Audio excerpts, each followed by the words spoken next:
함께 보실 말씀은 잠언 19장입니다. 구약성경 931페이지 잠언 19장입니다.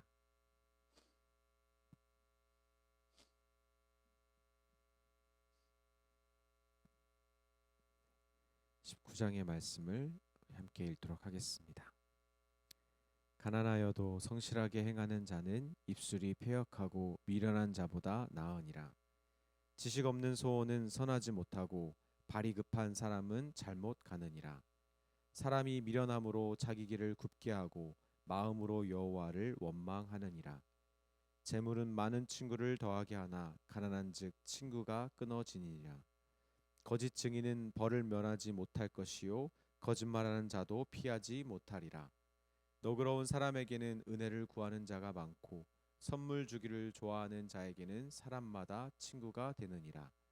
가난한 자는 그의 형제들에게도 미움을 받거든 하물며 친구야 그를 멀리하지 아니하겠느냐. 따라가며 말하려 할지라도 그들이 없어졌으리라. 지혜를 얻는 자는 자기 영혼을 사랑하고 명철을 지키는 자는 복을 얻느니라.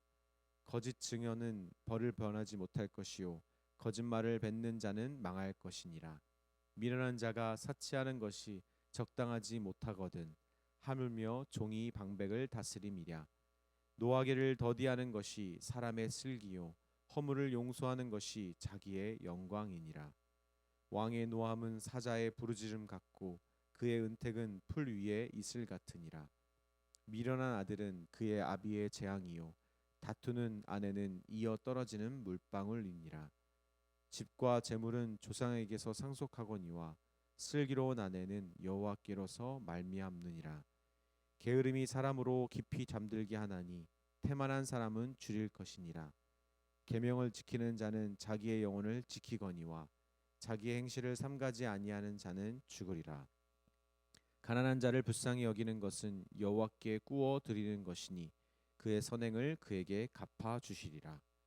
내가 내 아들에게 희망이 있은즉 그를 징계하되 죽일 마음을 두지 말지니라. 노하기를 맹렬히 하는 자는 벌을 받을 것이라. 내가 그를 건져주면 다시 그런 일이 생기리라. 너는 권고를 들으며 훈계를 받으라. 그리하면 내가 필경은 지혜롭게 되리라. 사람의 마음에는 많은 계획이 있어도 오직 여호와의 뜻만이 완전히 서리라. 사람은 자기의 인자함으로 남에게 사모함을 받느니라. 가난한 자는 거짓말하는 자보다 나으니라. 여호와를 경외하는 것은 사람으로 생명에 이르게 하는 것이라.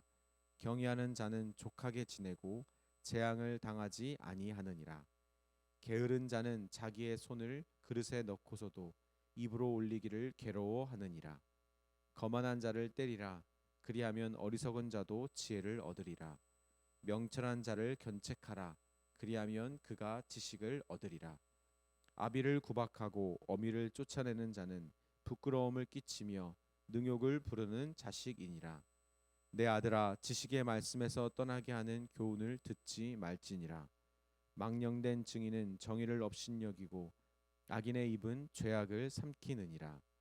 심판은 거만한 자를 위하여 예비된 것이요 채찍은 어리석은 자의 등을 위하여 예비된 것이니라. 아멘.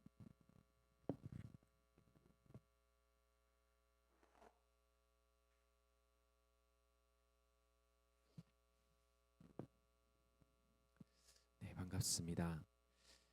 본문은 여러 종류의 상황을 예로 들면서 선한 길을 걷는 지혜로운 사람들을 또 그렇지 못한 미련한 자들과 비교하며 보여주는 내용입니다. 특별히 잠언 기자는 지혜로운 자의 길이 사람뿐만 아니라 여호와 하나님, 그 하나님과 관련 있는 모습을 무려 5차례나 보여줍니다. 3절과 14절과 17절과 21절, 23절입니다. 16절부터 29절까지의 내용을 또 집중해서 보자면 우리는 하나님을 경외하는 삶이 곧 지혜로운 길임을 우리는 알 수 있습니다. 하나님을 경외하는 삶은 먼저 하나님의 계명을 지키며 자기의 행실을 유의하는 것, 가난한 자를 불쌍히 여기는 것, 그렇게 다른 이들에게 자비를 베풀고 용서하는 것입니다. 이는 결국 자기의 영혼을 지키고 돌보는 길입니다. 잠언 기자는 자기 아들을 적절히 징계하는 것과 권고와 훈계를 가까이 하는 것, 그것 또한 하나님을 경외하는 삶과 연관시키고 있습니다. 하나님을 두려워하는 마음으로 사는 사람은 자기의 영혼을 유익하게 하고 생명에 이르게 함이 분명합니다. 따라서 지혜로운 아비는 거만하고 게으른 자나 자식을 견책하고 때로는 징계해야 합니다. 그래야 그에게 예비된 심판과 채찍을 피할 수 있기 때문이죠. 재물에 넉넉한 그런 넉넉함이 있는 삶, 그리고 많은 친구가 있는 삶은 좋은 삶일 것입니다. 그러나 그런 물질의 소유와 또 관계의 넉넉함, 그런 것보다 더 중요한 것은 윤리적인 그 사람의 상태입니다. 잠언은 계속해서 어리석음과 지혜로움이 결국 그 사람이 살아가는 방식, 그 사람이 걷는 삶의 여정을 결정한다고 말해주고 있고, 또 듣는 이에게 선한 길, 하나님께서 인정하시고 보장하시는 길로 걸어야 된다고 권면하고 있습니다. 그런 삶 중에 특히 여호와 하나님을 두려워하는 사람이 걷는 선한 길을 제시하고 있는데, 제가 주목하는 부분도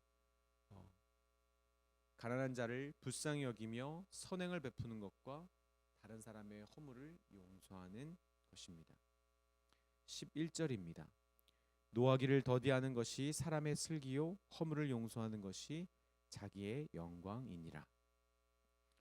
예수께서도 기도의 방법을 묻는 제자들에게 가르쳐 주신 주기도문에서 우리가 우리에게 죄 지은 자를 사하여 준 것 같이 우리 죄를 사하여 주시옵고 처럼 기도하라고 가르쳐 주셨습니다. 이는 그에게 구원을 위한 죄 사함을 이야기하는 것이 아니라 날마다 짓는 일상의 삶 가운데 우리의 허물을 하나님의 긍휼과 용서로 바라봐 주시기를 바라는 것입니다. 주 안에 사랑하는 여러분, 그 어떤 지혜로운 것보다, 지혜로운 삶보다 하나님을 경외하는 삶이 더, 역사하시는 창조주 하나님을 두려워하는 삶이 더욱, 또 그분을 의식하며 살아가는 삶이 가장 현명한 것 같습니다. 우리는 자꾸 다른 사람의 문제를 나에게 대입시키는 것에 실패합니다.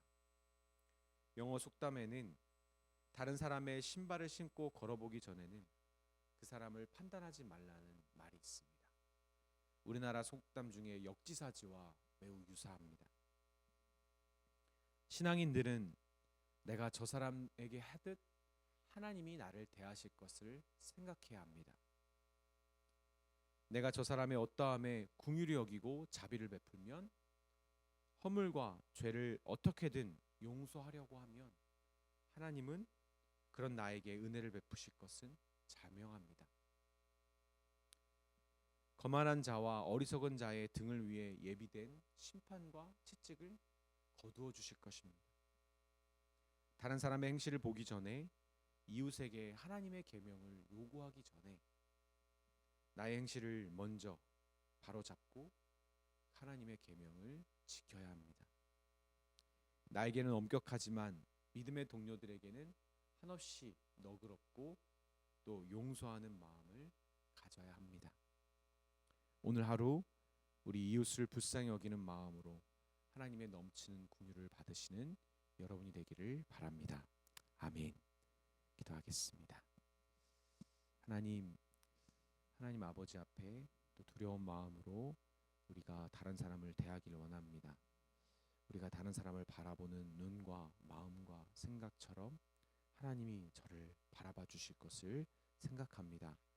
아버지, 언제나 이것을 의식하며 하나님을 두려워하는 마음으로, 또한 하나님 앞에 지극히 작은 자의 입장에서 다른 사람을 높이 여기며 또 존귀히 여기며, 또 하나님이 다른 사람도 불쌍히 여기시고 용서하심을 잊지 않으며 살아가는 오늘 하루가 되도록 우리의 마음을 그렇게 지켜주세요.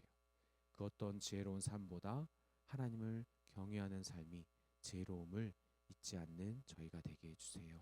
예수님의 이름으로 기도드립니다. 아멘. 함께 기도하시겠습니다.